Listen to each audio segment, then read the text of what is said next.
என்னதான் நம்ம ரெஸ்ட் எடுக்கணும்னு நினச்சாலுமே பையனுக்கு ஸ்கூல் ரீஓப்பன் ஆயாச்சு. லஞ்ச் ப்ரிப்பேர் பண்ணணும்.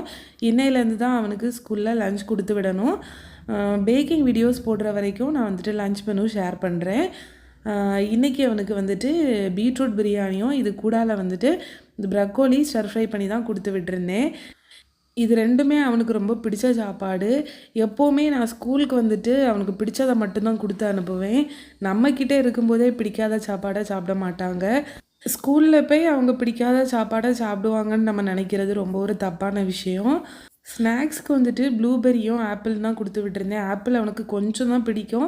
அவன்கிட்ட கேட்டுட்டு தான் வச்சுருந்தேன். பட் சாப்பிடாம இருந்தாலும் நான் ஒன்றும் சொல்ல மாட்டேன். எனக்கு பயங்கரமான தொண்டை வலி கூட இருக்குது. அதனால தான் பேசவும் முடியலை. சரி, ஓகே, இந்த லஞ்ச் மெனுவாக ஷேர் பண்ணலாம். யாராச்சும் ஒரு சிலருக்காவது யூஸ்ஃபுல்லாக இருக்கும். ஏன்னா குட்டீஸ்க்கு என்ன கொடுத்து விடன்னு சொல்லி ரொம்ப கன்ஃபியூஸ் ஆவாங்க. நாளைக்கு இன்னொரு வீடியோவில் பார்க்கலாம். பாய்.